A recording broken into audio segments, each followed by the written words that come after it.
Tafsir UII, Tafsir UII. Mengkaji tafsir Al-Quran dari Quran Karim dan terjemahan artinya milik Universitas Islam Indonesia, serta Al-Quran dan tafsirnya yang diterbitkan oleh Universitas Islam Indonesia. Bersama Kiai Haji Ahmad Bahaudin Nur Salim, pengasuh Pondok Pesantren Tahfiz Quran Rembang. Beliau juga merupakan mitra Profesor Zaini Dahlan MA dalam penyusunan Quran Karim dan terjemahan artinya.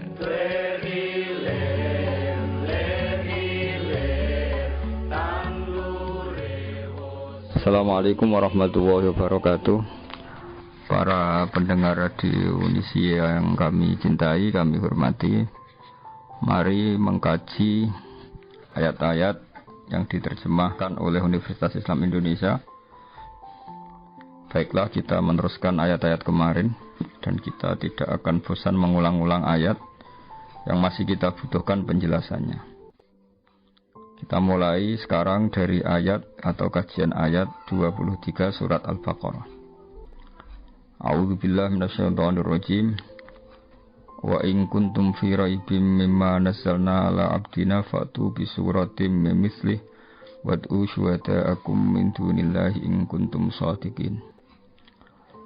Di terjemahan UI dijelaskan, jika kalian masih ragu tentang kebenaran wahyu yang kami turunkan kepada hamba kami, buatlah satu surat saja yang sepadan dan panggillah seluruh penolongmu selain Allah bila tuduhanmu benar.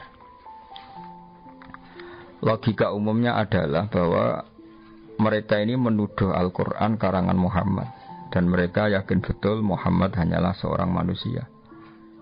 Normalnya kalau betul Muhammad seorang manusia dan bisa mengarang Al-Quran, mereka yang mengklaim mereka lebih cerdas, lebih pintar, lebih terpelajar harusnya bisa ngarang Al-Quran. Dan Al-Quran menantang mereka cukup satu surat saja yang menandingi Al-Quran. Tapi apa faktanya? Mereka tidak mampu. Sampai Rasulullah wafat pun mereka tidak mampu. Sampai sekarang pun mereka tidak mampu. Harusnya yang demikian menjadi satu keyakinan atau kesimpulan bahwa Al-Quran memang kalam Allah yang tidak bisa ditandingi oleh kalam manapun dan tidak akan tertandingi oleh karangan manusia apapun. Berikut beberapa cerita tentang naifnya mereka, ironisnya mereka. Saat mereka benar-benar sering kumpul dan rapat dan memutuskan ingin menandingi Al-Quran, mereka tidak mampu. Sampai menyewa orang yang bernama Musailamah. Oleh Islam, Musailamah ini disebut Musailamah Al-Kadzab, dia pendusta, dia pembohong.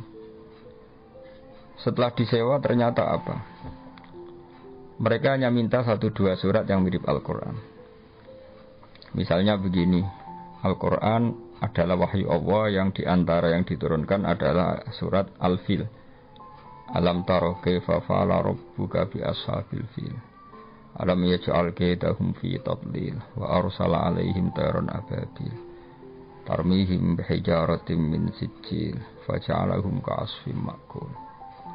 Kalimatnya indah, akhiran ayatnya juga indah, terbaca juga indah. Kualitas maknanya juga luar biasa, bahwa adalah fakta bangsa Arab sebelum kelahiran Nabi dalam waktu dekat. Ada prahara besar yang dialami penduduk Mekah, yaitu bahwa Abraha ingin merobohkan Ka'bah. Singkat cerita, Abraha ini adalah raja yang cerdas. Dia tahu bahwa Ka'bah adalah sumber ekonomi karena didatangi berbagai pihak, dan itu artinya jadi wisata religi yang menghasilkan uang. Abraha berpikir ingin bikin Ka'bah di Yaman yang kira-kira mendatangkan wisatawan juga, yang nanti berakibat kebaikan secara ekonomi atau secara finansial. Singkat cerita, setelah dia bikin, ada orang Quraisy gak terima sampai buang air besar di situ. Kemudian ini sangat bikin marah Abraha dan dia bersumpah akan menghancurkan Ka'bah.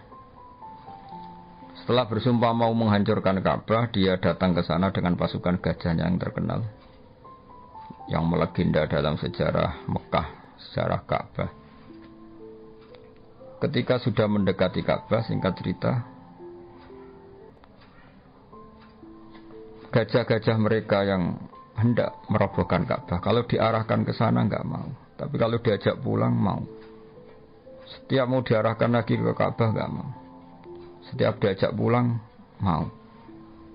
Sehingga ini jadi peristiwa besar. Kemudian Abraham memaksakan tetap mau menghancurkan Ka'bah.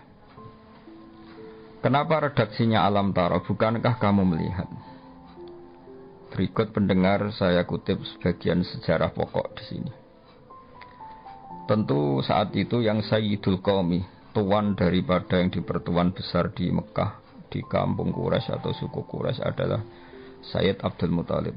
Dia adalah mbah kandung Rasulullah SAW, Muhammad bin Abdullah bin Abdul Muthalib. Abraha sebagai seorang raja, dia relatif berperadaban. Dia tanya, kalau saya mau menghancurkan Ka'bah, siapa yang harus saya temui? Kata masyarakat, ya Abdul Muthalib Sayyidu Hadal Wadi. Abdul Muthalib dia adalah pemimpin di sini.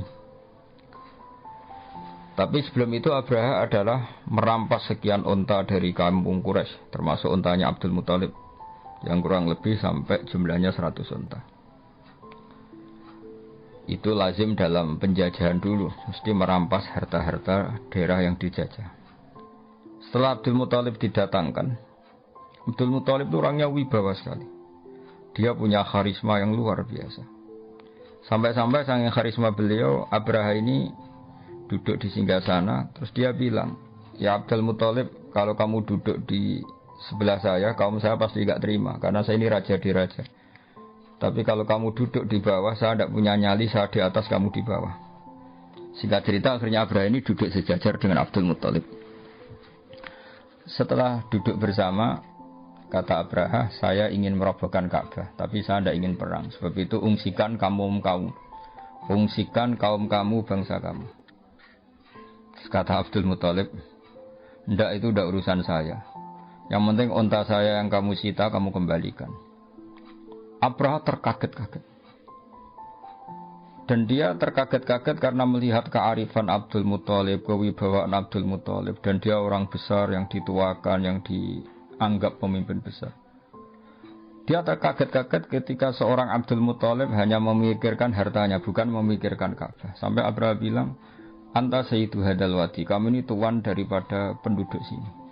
Dan penduduk sini semuanya keberatan kalau Ka'bah saya hancurkan. Tapi kamu sebagai pemimpin mereka malahan tidak memikirkan Ka'bah, malah hanya memikir unta kamu harus saya kembalikan. Aneh kamu. Kata Abdul Muthalib dengan kearifan dan keyakinan tauhidnya yang luar biasa, karena beliau adalah mbah Rasulullah. Beliau mengandung Nurul Mustafa, nurnya Rasulullah. Beliau bilang, unta itu milik saya, sebab itu urusan saya dan kamu hanyalah urusan unta. Soal Ka'bah, Baitullah, innali rabbi, innali hadal baiti rabban hamahu. Soal Ka'bah, Baitullah itu ada yang punya, yaitu Allah, pasti menjaganya. Jadi saya tidak perlu memikirkannya, pasti dijaga oleh yang punya. Maksud Abu Thalib tentu Allah Subhanahu wa ta'ala. Kata Abraha, oke, unta kamu saya kembalikan dan sekarang saatnya saya mau menghancurkan Ka'bah. Kata Abu Thalib, silahkan dan pasti nanti yang punya melindunginya. Innali hadal baiti rabban hamahu. Setelah itu Abdul Muthalib datang ke Ka'bah. Dia pegang halaqatul bab.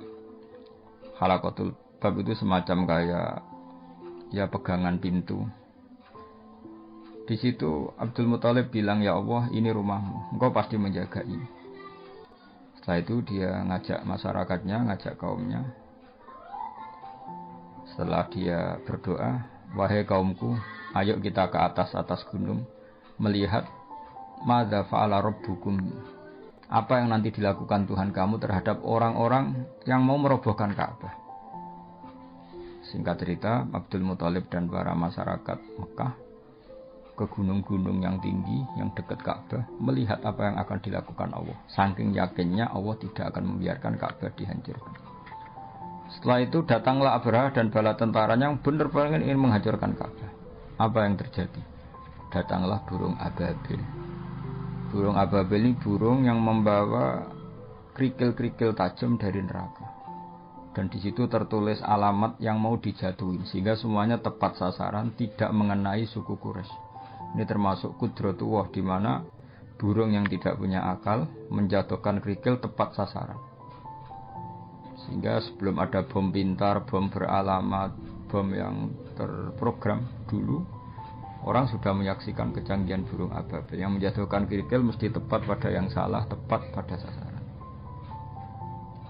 Di sini diterangkan oleh Allah Subhanahu wa taala dengan begitu indah secara kebalaghaan, secara kesusastraan, yaitu alam taro kaifa fa'ala rabbuka bi ashabil fil. Wahai penduduk Mekah, wahai kamu siapa saja yang melihat peristiwa itu. Alam taro dalam banyak tafsir disebutkan ayyuhar ra'i, siapa saja yang melihat peristiwa itu.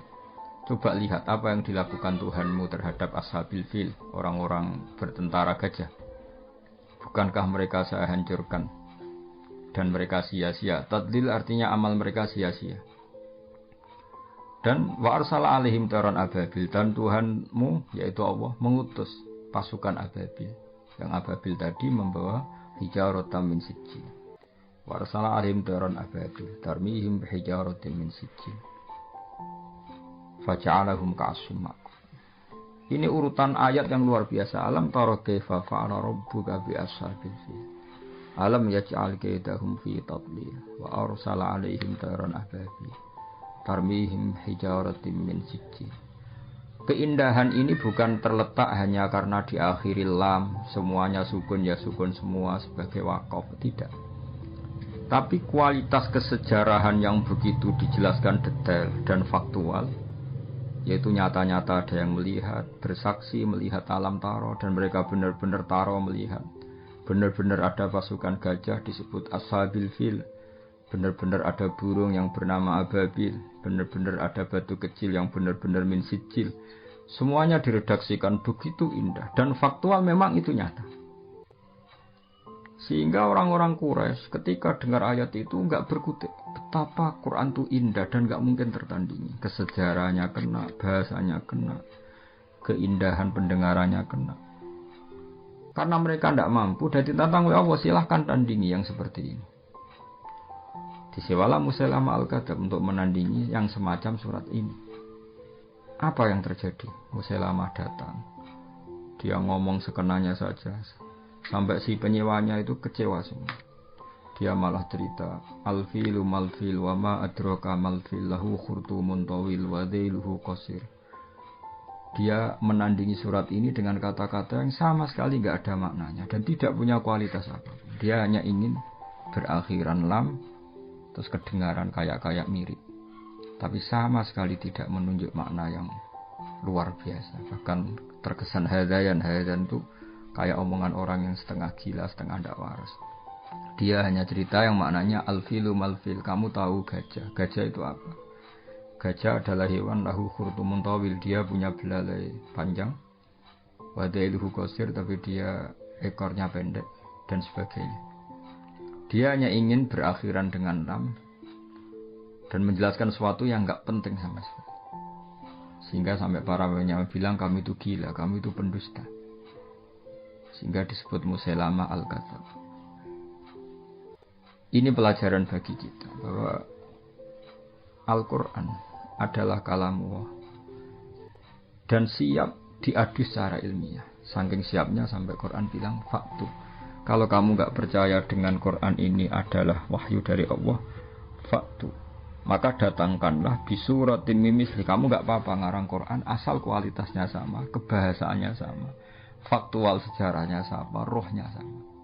Tentu mereka tidak akan mampu. Ketika nyata-nyata mereka tidak mampu, Allah sangat baik masih memanggil mereka, fa illam taf'alu wa lan taf'alu fattaqun nar.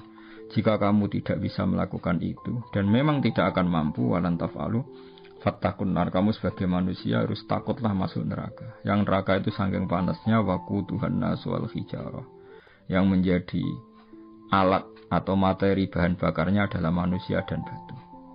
Di sini kata ulama dikatakan batu-batu besar yang normalnya tidak nyala menjadi nyala.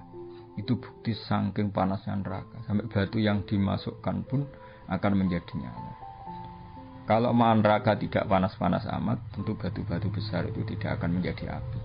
Tapi saking panasnya keadaan neraka sampai batu-batu besar pun setelah dimasukkan menjadi bahan bakar, menjadi nyala dan menjadi bahan bakar. Wa iddas lil kafirin Tentu neraka itu dipersiapkan bagi mereka yang mengingkari kebenaran, mengingkari Allah dan Rasul dan kebenaran Quran. Dan sudah menjadi tradisi Allah Subhanahu wa taala setelah menerangkan orang-orang kafir, kemudian ayat diteruskan dengan menerangkan orang-orang mukmin. Wa basyiril ladzina amanu wa 'amilus solihati anna lahum jannatin tajri min tahtihal anhar. Sampaikan kabar gembira kepada mereka yang beriman dan beramal saleh bahwa bagi mereka surga-surga yang dihiasi oleh sungai-sungai yang mengalir.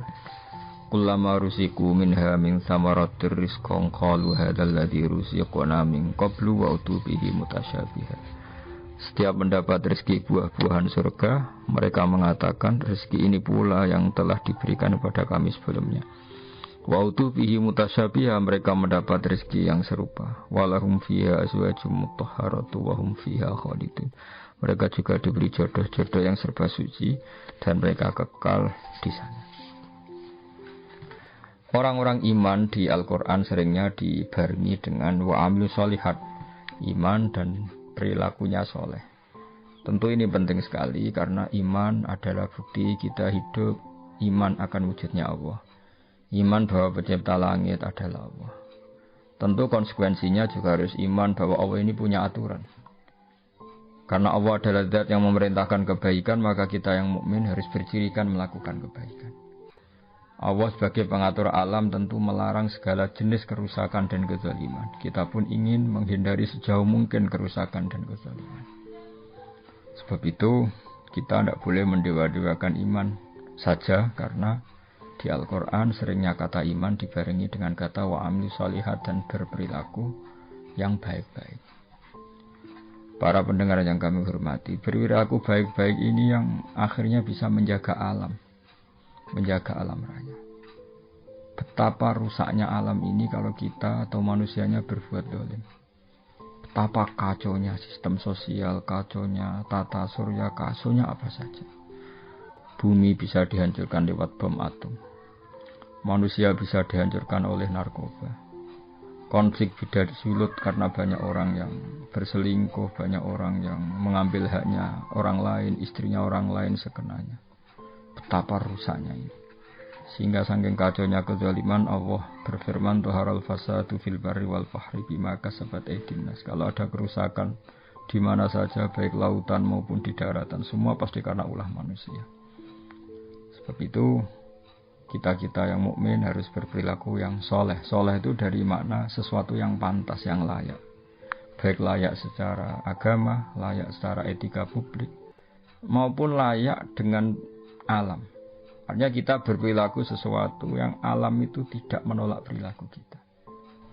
Misalnya kita tidak bikin pencemaran, tidak bikin kerusakan di bumi dengan bom atom, dengan zat-zat kimia yang merusak alam dan sebagainya dan sebagainya. Sebab dalam bahasa Arab solihun masoluhalisya, sesuatu yang layak disebut soleh. Sehingga kita sebagai mukmin harus melakukan suatu amalan solihan, baik yang hubungannya dengan Allah disebut ibadah mahdhah, kayak kita sholat, kita sujud, kita puasa, maupun yang berhubungan dengan sama-sama manusia, sama-sama makhluk. Kita baik sama orang tua, keluarga, teman, anak, dan tentu juga harus baik dengan alam. Kita tidak merusak alam ini dengan bom atom, dengan kimia yang tidak pada tempatnya, tidak merusak dengan pencemaran. Bayangkan misalnya air yang menjadi sumber kehidupan, kemudian diracuni oleh kimia-kimia yang membahayakan. Kita semua akan mati karena nggak ada sumber kehidupan, karena airnya tercemari oleh limbah, oleh sesuatu yang madarat yang membahayakan. Sehingga kita sebagai mukmin selalu berdoa sama Allah supaya hidup kita adalah hidup yang baik, hidup yang soleh, dan hidup kita adalah cerminan dari iman kepada Allah Subhanahu wa taala, yang diantara paketnya adalah orang mukmin adalah orang-orang sing amilus sholihat.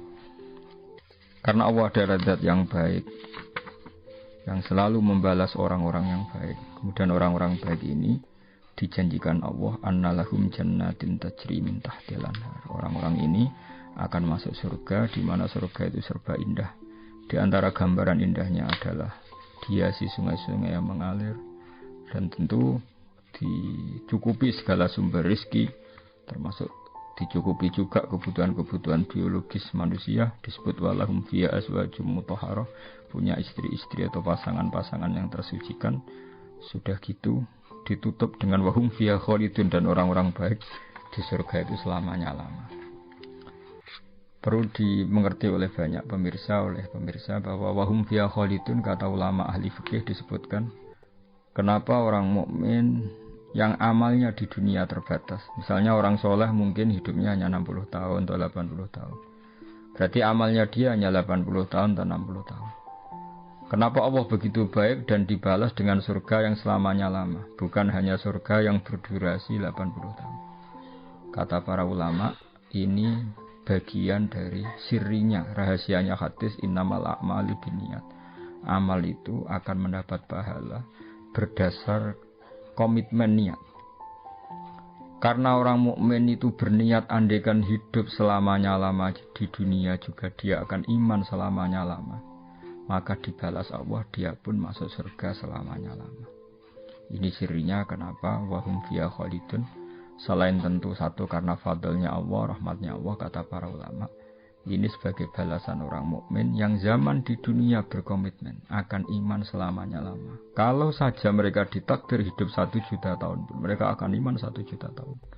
Dan kalau mereka diberi hidup tanpa batas, mereka tidak terbatas juga akan selalu iman kepada Allah, Rasul, dan Al-Quran, dan iman kepada kebenaran.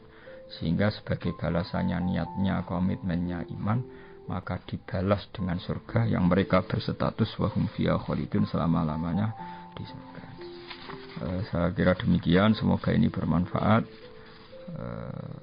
Ini kita tutup dengan shadaqallahul azim. Insyaallah pertemuan berikutnya kita teruskan dalam kesempatan yang lain mulai ayat 26 surat Al-Baqarah. Assalamualaikum warahmatullahi wabarakatuh.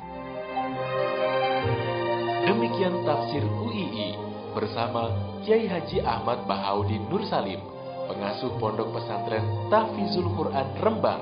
Beliau juga merupakan mitra Profesor Zaini Dahlan MA dalam penyusunan Quran Karim dan terjemahan artinya Universitas Islam Indonesia.